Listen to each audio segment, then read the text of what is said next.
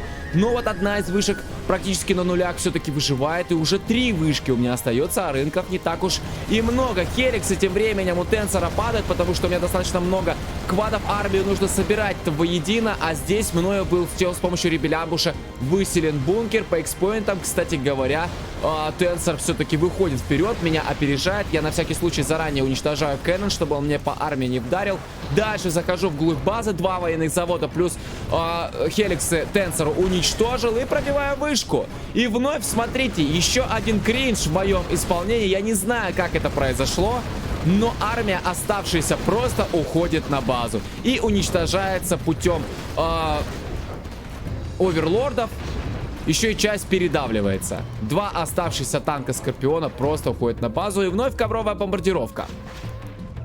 Ковровка, судя по всему, сейчас летит как раз таки на черный рынок, на завод, на юниты, но сбивается эта ковровка заранее. Оставшиеся 2 моих танка Скорпиона возвращаются на базу, а Тенсор просто вновь восстанавливается. Экономика у него по-прежнему мощная, хотя он уже откачал все свои ресурсные доки, но ведь есть еще коробки слева. Пока Тенсор их почему-то не тратит, хотя можно было бы и саплтраки на дальняк погонять при имении 6 вышек. Как бы я думаю, что ему вообще сейчас ничего не страшно. Если не хочешь ставить здесь саплай, ну просто отправь на дальняк свои саплтраки, и пускай они добирают эти коробки, еще дополнительный приток к экономике. И пошел Тенсор в атаку. Достаточно много оверов, хотя один уже потерян. Есть у меня юниты. Ядерная ракета запустится уже через 5 секунд. У меня готов скатшторм, но я его пока не запускаю. Жду.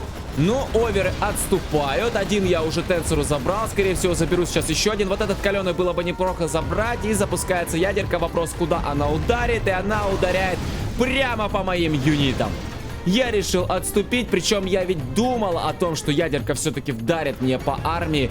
И отступил как раз-таки под огонь этой ядерной ракеты. Запускается скатшторм. Вопрос, что же я буду сейчас уничтожать. Достаточно хорошая сейчас база у Тенсора. И я решил также пробить по юнитам. Тем временем летят, скорее всего, здесь мины. Хотели, видимо, сюда под военные заводы на нору встать, но не вышло. Сбиваются мины заранее. В итоге получилось так, что повышениями мы просто обменялись Тенсором на юниты. И Тенсор отступает. Немного у него осталось здесь оверов, он решил отступить. И вновь выход дракона. Вопрос, что он будет здесь сжигать. Здесь все у меня закрыто. Пробить меня сейчас пока что тяжеловато. 4 рокетбаги справа. Джарман Келл также у меня здесь справа стоит на страже, дежурит. Пока что я его по 15 минут просто не применяю никаким образом. Ну и иду вперед с помощью рокетбаги, но сразу же попадаю под огонь бункера. Также есть здесь еще и гатлинги. Немножко бункер здесь пробил и отступаю обратно. И скорее всего так и заеду сюда вот в эту нору. И дальше не буду этими баги работать. Добавляется еще одна нора. Вот здесь бы не мешало бы, мне кажется, еще одну норку мне добавить. Ну так, на всякий случай.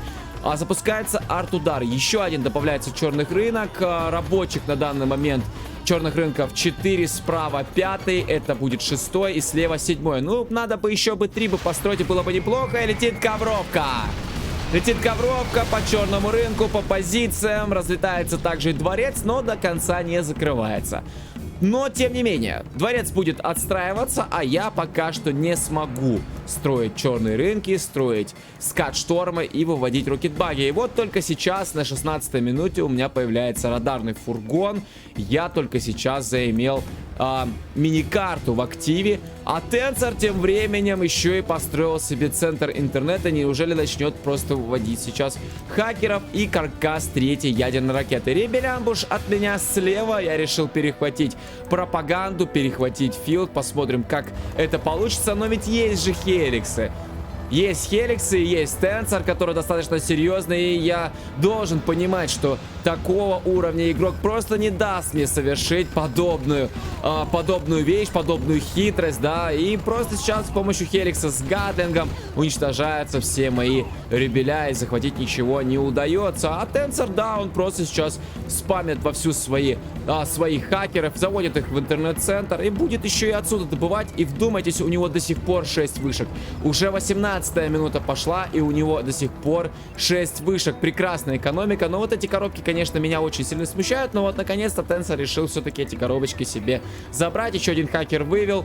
Нужно, конечно же, его сейчас садить в этот интернет-центр и просто продолжать добывать. Достаточно хорошая, мощная экономика у нижнего бойца. 3-я ядерная ракета почти готова. Да, все. Уже 3 счетчика капают. И у меня до сих пор только 2 скат-шторма. Один из них уже готов. 5 черных рынков мы видим. 6-й слева. 7-й справа. Надо бы добавлять сапплай, вот этот и вот этот, по крайней мере, можно вот этот вообще продать. Но 2 штуки уже точно нужно продать. Вышку я починил, то есть вот здесь контролирую этот момент. Не забывайте, ребята, на будущее так просто не забывайте свои здания чинить, потому что в будущем они могут быть уничтожены. Пробивается овер, я вновь иду в атаку, пробивается Кэнон, но есть второй, и он достаточно больно бьет, плюс есть 3 овера, и по идее вся эта атака также будет провальной, нужно бы уже отступать. Дальше пробивать эти оверы смысла нет, не хватит огневой мощи, плюс еще и Кэнон помогает, вновь вдарил. Минус Скорпион, минус рокетбаги, и я вновь отступаю своей оставшейся армии. Но спам не прекращается. Денег хватает у Тенцора, так вообще 10 тысяч флуата. Не знаю, почему он ничего сейчас тут какой-то наземной армии не спамит. И вновь запуск ядерной ракеты. Вопрос, куда сейчас Тенцор ударит. Он пробивает по черным рынкам, он пробивает по скат-шторму. И тем временем запускается скат-шторм от меня, который уничтожает пропаганду, уничтожает филд, электростанцию. Также пал здесь Хеликс, пал Сапалтрак и практически уничтожен здесь центр интернет. А тут тем временем с помощью ядерной ракеты и ковровой бомбардировки попытался Тенцор закрыть мне скат-шторм, но скат-шторм выжил. Скат-шторм вышел практически на нолях, а это значит, что через 5 секунд я его запущу. А тут тем временем легла токсобомба, у меня уже есть 5-й ранг, но взорвался Кэнон и с помощью своих ядерных посадков просто очистил мне токсины. И я так понимаю, что Тенцор готовится атаковать. У меня по-прежнему стоит на нулях скат-шторм, и я все-таки его запускаю. Но если бы этот скат-шторм был уничтожен, конечно, за запуска бы не было. Вопрос, что бить? По идее, надо бы бить вышки, но я бью по юнитам. Я просто сбриваю эти 4 хеликса. Тенцор здесь проложил мины. Уходят, есть оверы. Овер плюс гатлы были уничтожены. Я разворачиваю скрытую атаку в аккурат под командный центр. Я захотел уничтожить Тенцору командник, чтобы не получить вновь повышение в свой адрес. И Тенцор просто сдается. Вот такой получился поединок. Вы знаете, я очень много здесь, ну, проще говоря, тупил от волнения. Ну, командник со старта не продать, это, конечно, очень жесткий кринж, на мой взгляд, за Клашника тем более. Но получилось все-таки Тенцера задавить, хотя мне кажется, что Тенцер еще и не во всю свою мощь играл. Мне кажется, что он может играть намного мощнее, намного лучше. С другой стороны, за Гла, мне кажется, на Oil Rampage играть одно удовольствие. Карта как будто бы вот сама по себе создана для Глашника, то есть уходить в деф, ставить позиции, закрываться полностью на базе, ставить черные рынки, скат-штормы и просто уничтожать своего соперника таким мощным оружием. Также не забывать проводить наземные атаки, чем, в принципе, я и занимался, и, возможно, это и помогло мне Тенцера уничтожить. Но, опять же, Тенцер играл с 6 вышками, почему у него не было огромной какой-нибудь наземной армии, плюс воздуха, и просто бы он не пошел бы меня сносить подчистую. Почему-то Тенцер этого не сделал, может быть, недооценил меня и играл расслабленно. Вот, наверное, вот эти все факторы помогли мне победить. Но победа есть победа. Ну а на сегодня это все. Всем спасибо за просмотр. С вами был Генерал Алекс. И помните, что всегда из любой ситуации есть выход.